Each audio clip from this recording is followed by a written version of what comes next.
کپڑوں کے پاک ہونے سے کیا مراد ہے؟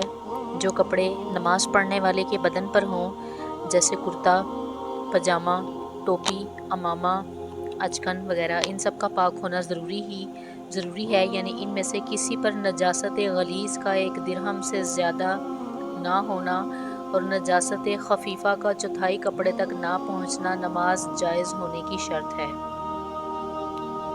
پس اگر نجاست غلیظہ 1 درہم یا اس سے کم اور نجاست خفیفہ چوتھائی کپڑے سے کم لگی ہو تو نماز ہو جائے گی لیکن مکروہ ہوگی۔ اگر عمامہ کا ایک کنارہ ناپاک ہے مگر نماز پڑھنے والے نے اس کنارے کو الگ کر دیا، دوسرے کنارے سے آدھا عمامہ باندھ لیا تو نماز ہو جائے گی یا نہیں؟ جو کپڑا نمازی کے بدن سے ایسا تعلق رکھتا ہے کہ اس کے حرکت کرنے سے وہ بھی حرکت کرے، ایسے کپڑے کا پاک ہونا شرط ہے، پس اس صورت میں نماز نہ ہوگی کیونکہ نمازی کے ہلنے سے عمامہ ضرور ہلے گا۔ جگہ پاک ہونے سے کیا مراد ہے؟ نماز پڑھنے والے کے دونوں قدموں اور گھٹنوں اور ہاتھوں اور سجدے کی جگہ کا پاک ہونا ضروری ہے۔ جس چیز پر نماز پڑھی جائے اگر اس کی دوسری جانب ناپاک ہو تو کیا حکم ہے؟ اگر لکڑی کے تختے یا پتھر یا بچھی ہوئی اینٹوں پر یا کسی اور ایسی سخت یا موٹی چیز پر نماز پڑھی اور اس کا وہ رخ جس پر نماز پڑھی پاک ہے تو نماز ہو جائے گی، دوسرا رخ ناپاک ہو تو کوئی حرج نہیں۔ اور اگر پتلے کپڑے پر نماز پڑھی اور اس کے دوسرے رخ پر نجاست تھی تو نماز درست نہیں ہوگی۔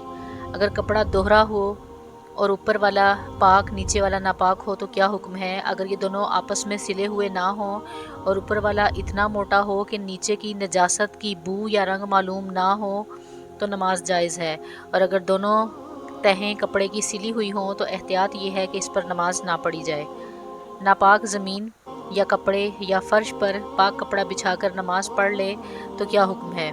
جبکہ اوپر والے کپڑے میں نیچے کی نجاست کی بو، رنگ ظاہر نہ ہو تو نماز جائز ہے۔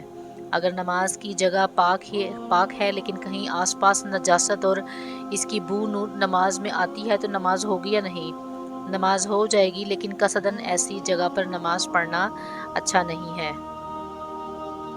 سطر چھپانے سے کیا مراد ہے؟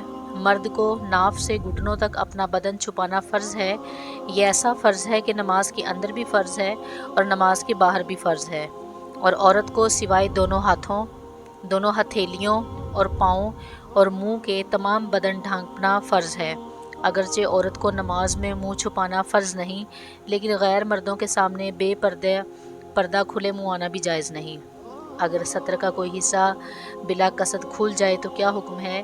اگر چوتھائی عضو کھل جائے اور اتنی دیر کھلا رہے جتنی دیر میں 3 بار سبحان ربی العظیم کہہ سکے تو نماز ٹوٹ جائے گی، اور کھلتے ہی فوراً ڈھانک لیا تو نماز صحیح رہے گی۔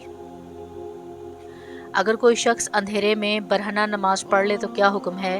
اگر کپڑا ہوتے ہوئے برہنہ بدن پر نماز پڑھی تو اندھیرے میں ہو یا اجالے میں نماز نہیں ہوگی۔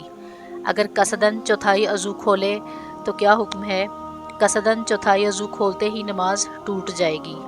اگر کسی کے پاس بالکل کپڑا نہ ہو تو کیا کرے؟